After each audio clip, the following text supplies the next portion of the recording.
Hello, everyone. So I've been getting some requests to critique other people's material, and I am grateful for that. I think that given that this channel is often very critical of composition, it means a lot to know that someone that is a viewer of the channel wants to hear my thoughts on what they've created, knowing most likely that there's going to be some harsh criticism involved. That being said, I welcome the request for this because there is something in it for me. I love the creative aspect of composition. I love the creative aspect of art in general and how it reveals the player to the audience. I love all of that, and I find it so fascinating to get that window into a creator's mind. That being said, I do know that based on how humans work, chances are you're going to be giving me your material not because you want to improve, but because you want your current output to be affirmed in its content and in its intent. And I totally get that. You should want to defend everything that you've put yourself into creatively. If you don't have an attachment to what you're doing, then I understand not caring about what you've presented. But if you truly are putting yourself into the product that you're putting out there for people to consume, then you should have that attachment where it will hurt you to have other people critique it. And that's totally natural, and it should be there. I'm the same way. Anyone that has their artistic output be a representation of who they are as a person, and that's what art is, should be offended when someone has some harsh things to say about it. That being said, even though art is a representation of who you are, and if you're composing in order to try to get yourself out there to be understood by an audience, there are still ways to refine what you're doing. And it's an odd line to walk. It's an odd theory to understand, because you don't want to have what should be an organic process be streamlined by someone else's criticism.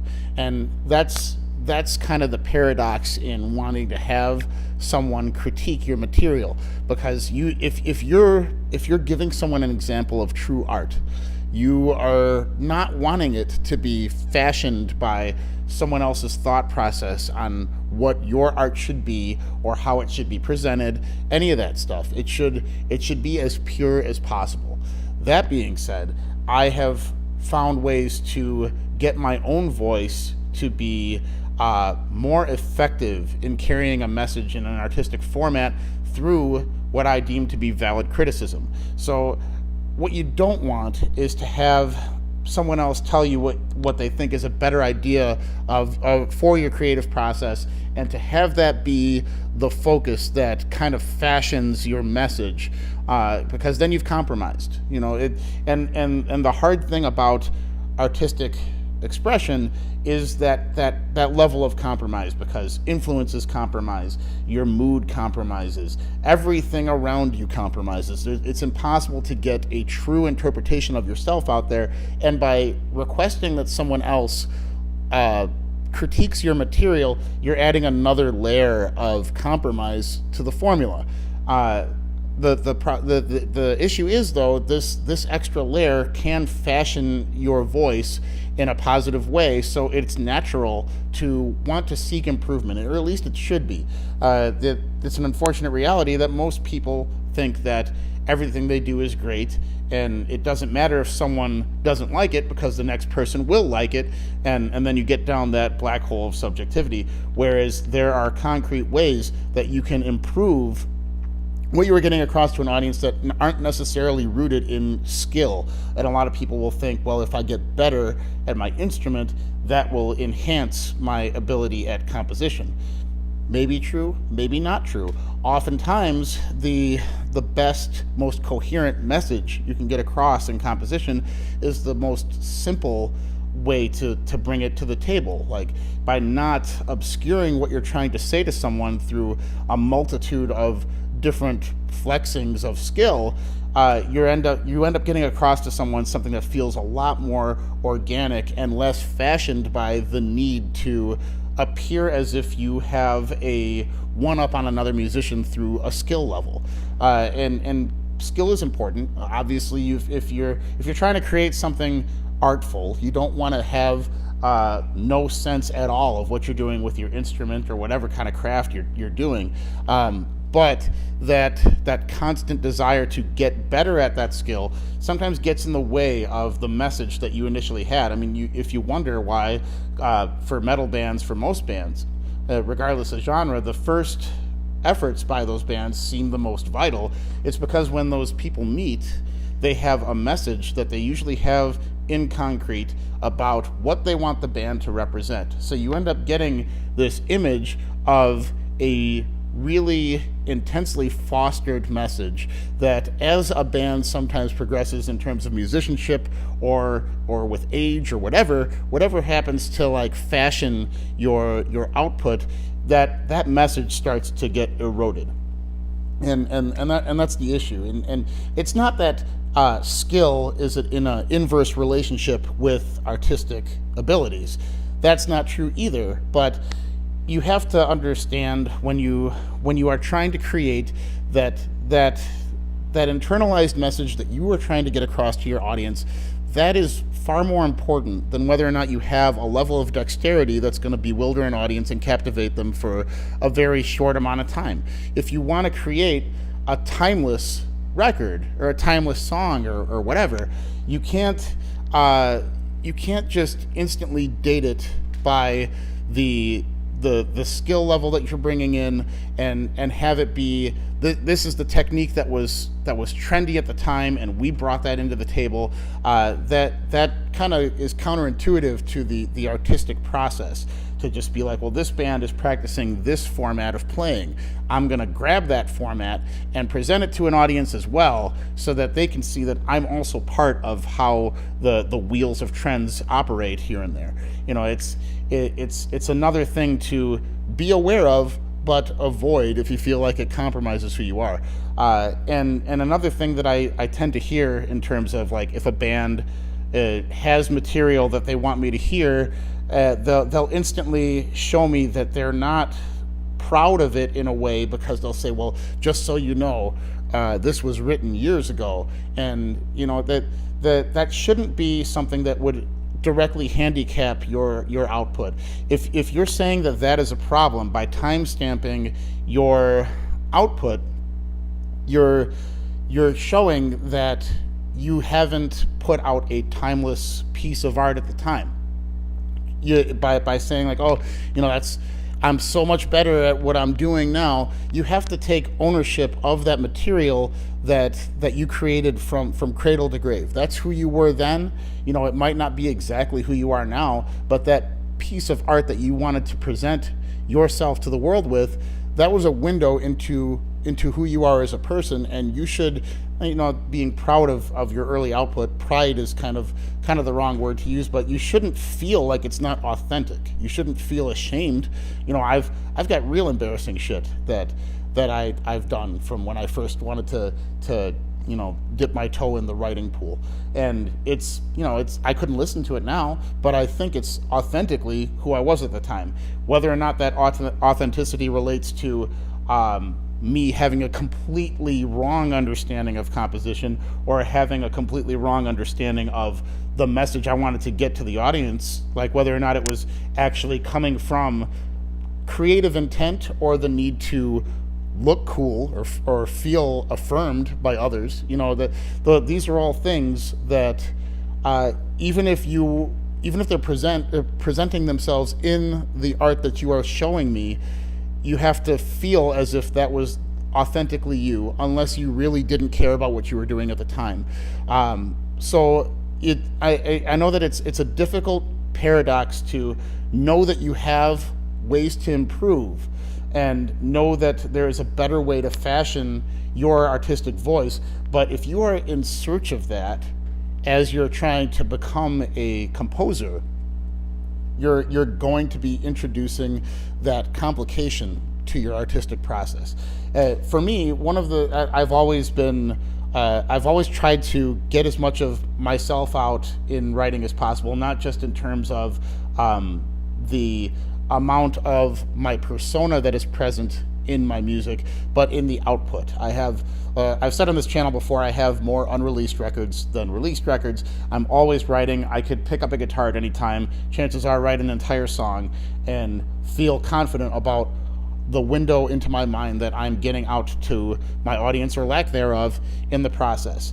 That being said, I had some of the better criticism come my way when it was not asked of people. People that have had education in music have told me before, and if you were to like go back through my catalog, if you're that fucking bored, they told me that at some point during some of my releases that what I'm doing has a lot of layers of complexity to it, and there is very good artistic content going on, but as in terms of the palette of tones I could present to the player and the moods and all of that I could, or not to the player, to the audience, all of the methods that I can communicate what I'm trying to say to the audience are kind of inhibited by the fact that I did not change keys often, and that's because I didn't understand how to change keys, because I didn't have that kind of musical education background. And most American popular music doesn't change keys, aside from like at the end of a song when you want to have that kind of like emotional boost to a popular, or to a refrain that you've already established in your song.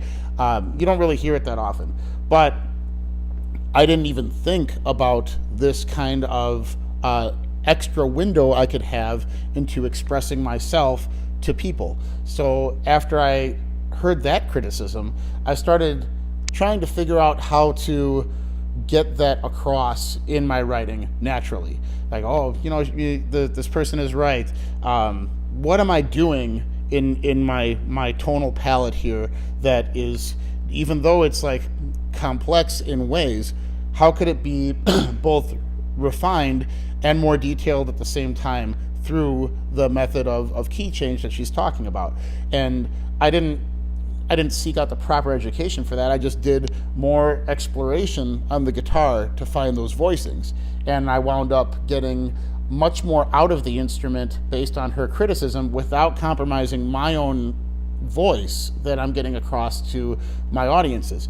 And that was a very valid piece of criticism, something that I never would have looked at before, because I had thought I was already introducing a whole tonal range that had enough of emotional colorings in the values that I chose, where it wasn't going to be something that would be needed to accurately develop my ideas. But when you understand that there are techniques like that out there that you can grab onto to present a way to format your vision to the audience, it's exciting. It breathes new life into your craft. It doesn't compromise yourself, but it presents you with a new avenue that you can get your thoughts across with. And I'm very grateful for that. So if you do seek me out in a way to either affirm what you're doing or obtain some criticism that will make you a better composer, I admire that you're doing that, but don't let it compromise who you are. If you put out something that is compositionally inhibited by whatever factors, you have to own that, and the desire to improve has to be innate. It can't be grabbed from an outside source and then put you in a box where you feel like you have to adhere to a rigid set of rules. You don't want to compromise your vision.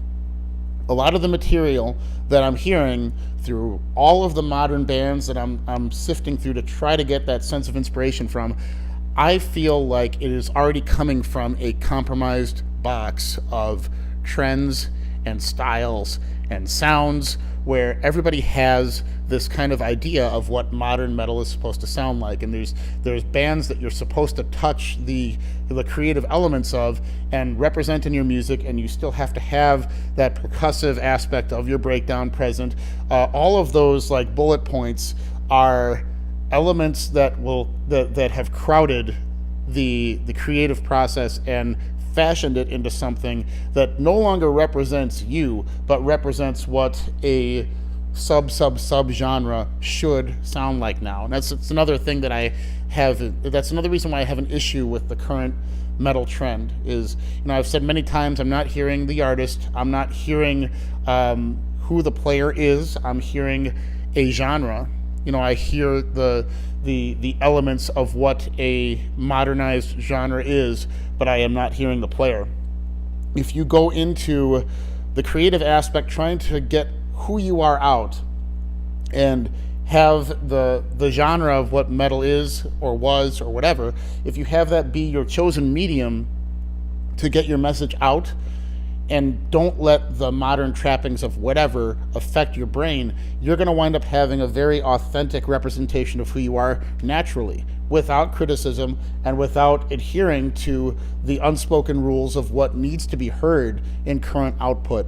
And that's one thing. But before you come to me asking for criticism, think about what's already fashioning your voice. Think about what is already forcing you into a box that is preventing you from revealing who you truly are to the audience.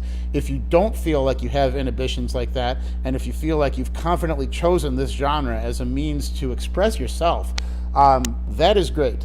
Then by all means, ask me what I think of your composition. I say this knowing that there's a million unspoken elements that are going to compromise your vision. Like I said, whether it's age, all of those things, they have an effect on your internalized voice, and it's impossible to get that pure you out in any kind of artistic format. But if you feel like it's truly you, and it's not a genre that you're showing me, and it's not a trend that you're showing me, and it's not a technique that is being the vehicle for the song and not actually the song, then I would love to hear your material and give you some thoughts on what I think the compositional pros and cons are. I would love to do that, but you shouldn't seek it out. You shouldn't seek out the affirmation. You shouldn't seek out someone else's thought process to fashion your voice with. Put your shit out there, own it, let it be who you are at the time, or who you are for all of time. If you feel that confident that it represents you, and don't ever compromise. That's the best advice I can give for people that are seeking out any kind of criticism for what they're doing.